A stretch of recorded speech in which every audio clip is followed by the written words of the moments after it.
Graham Moore is our hometown star and Academy Award winner for Best Adapted Screenplay for The Imitation Game. His new film that he directed and co-wrote, called The Outfit, is set in Chicago in the 1950s and hits theaters on March 18th. Thank you so much for joining me today, Graham.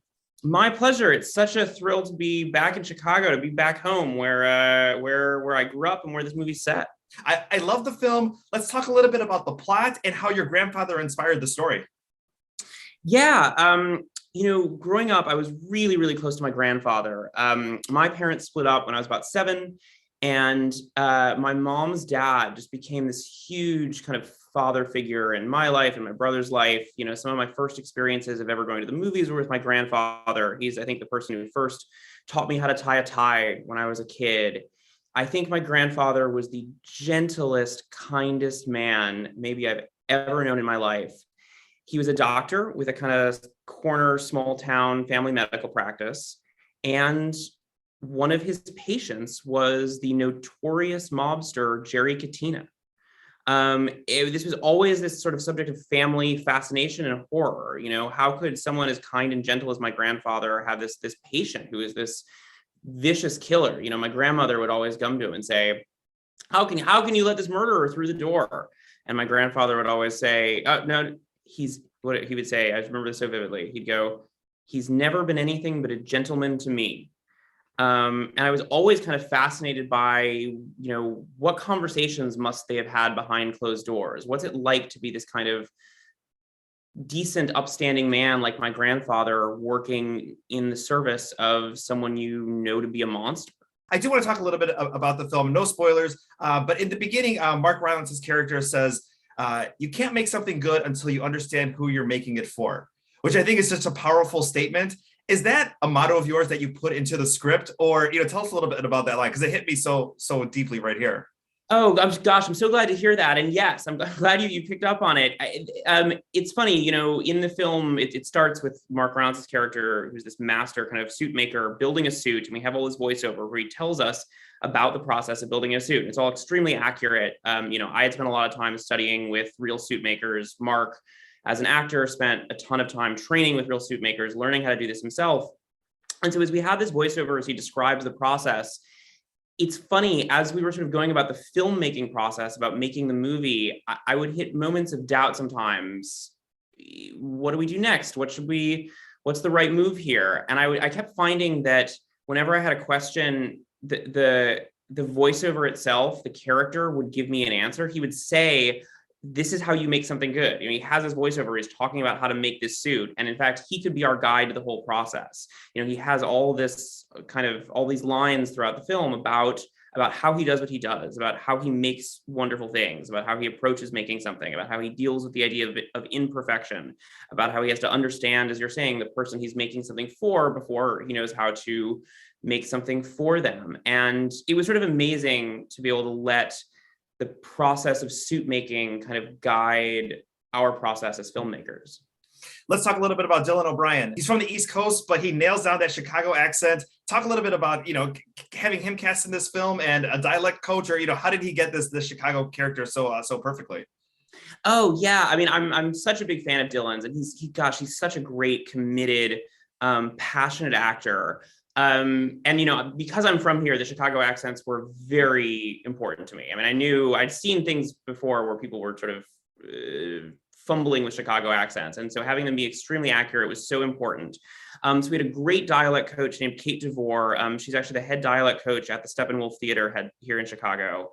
And we were shooting the movie on a soundstage in London. And so the whole cast, certainly Dylan, as well as everybody else, would sort of every day they started Zooming with her and getting on the phone with her and talking with her as she was here on the streets of Chicago to really kind of perfect that authenticity. And not just the authenticity of Chicago itself, but Chicago in the 1950s, and particular neighborhoods of Chicago in the 1950s. So having someone, it was great. It was, every time we'd get on to Zoom with her, it would be our kind of lifeline into the sounds of the streets of the city. Was there any Chicago foods or anything, as you guys were preparing to shoot this film, or anything to get you in the spirit? Any deep dish pizza, any Portillo? Was there any food on set or anything Chicago-ish to help everyone prepare for this film? God, I wish. We were shooting about exactly a year ago, so sort of right in the thick of COVID. So we were so bubbled up. I mean, you couldn't get anything into our bubble, to sort of shoot the movie safely.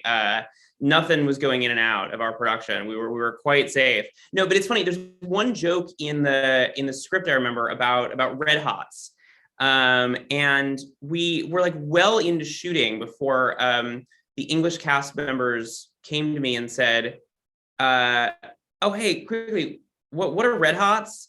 And I said hot dogs. And they had no idea. They had no idea that's what it was. It was a whole joke in the script, and I can't believe we got that far into shooting before anyone sort of our English team kind of figured out what a Red Hot was. They're probably waiting for, maybe in the context that, in a couple more scenes, and then finally they had to ask. Yeah. You are a new dad. Congratulations. I do want to ask two questions about that. The first one is, I think oftentimes people judge parents before they actually are parents, or people judge movies before they've actually directed one. I heard you talk about how you kind of view movies differently after having directed it. Has Parenthood and directing this movie kind of changed your whole perspective on life and how you work? Yeah, both have. I mean, I think as having now directed a film, I like everything I see now. I like all movies. I respect them so much more. I mean, to make any movie is virtually impossible. To make a good one, who can even imagine how such a thing comes together? It's so much. So many things need to go right in all the right ways to make something good. I'm so much more appreciative. I feel like I go to the theater now and I see any movie and it doesn't matter what it is, and I just sort of go, you know what? You guys did it. You made a movie, and I love it. I love you for that. I'm so psyched that someone was able to do it. It's funny, as a dad, my son was born actually just a few months before we started shooting. And so I think strangely, I got much more excited about horror movies and thrillers and kind of extremely violent films after my son was born. I think I had the opposite experience that a lot of new parents have. My wife only wants to, after we had the baby, only wants to watch something sort of like very nice and very pleasant.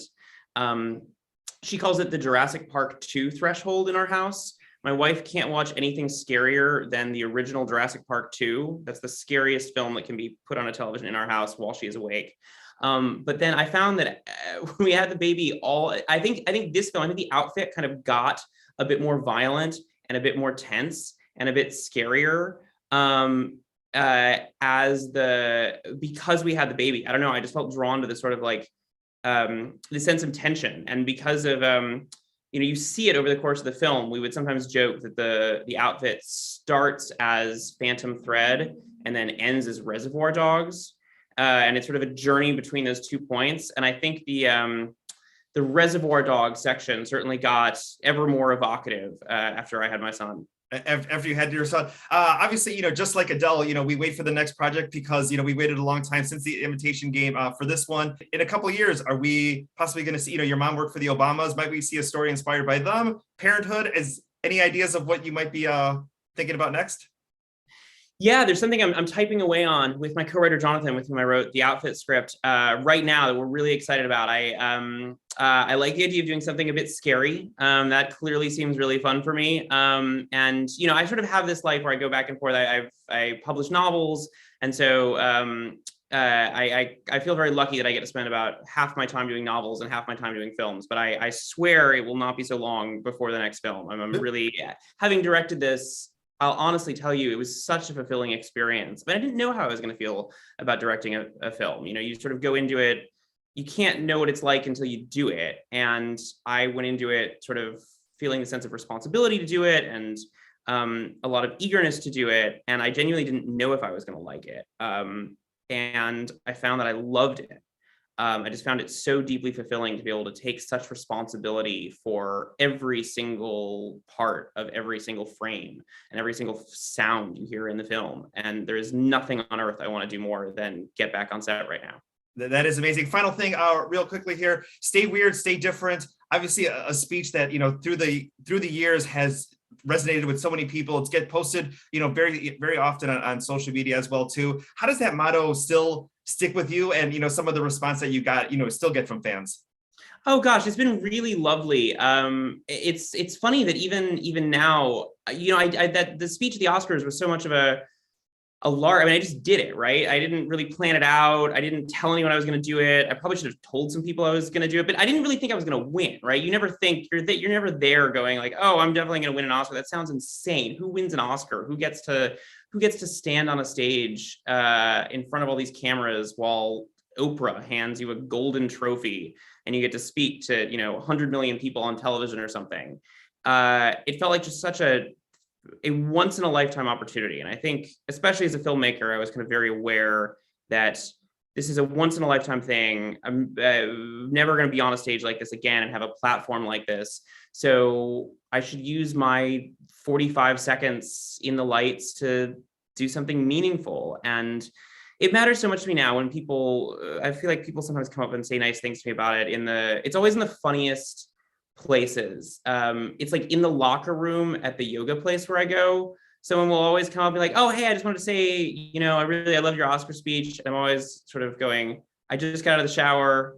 I'm in a towel right now. Like, thank you so much. This is not necessarily the context in which I want to talk about it, but I feel quite exposed, but thank you for exposing your emotional state to me about how much you felt about this. But it's always such a lovely thing, when people come up and say that it's something that they still found quite meaningful. Well, get prepared to be stopped in the yoga studio and at the restaurants and everything, because people are going to be congratulating you on this movie. It's an amazing movie set right here in Chicago. Graham, thank you so much for your time today. The Outfit hits theaters on March 18th. My pleasure. Thank you so much. Thank you.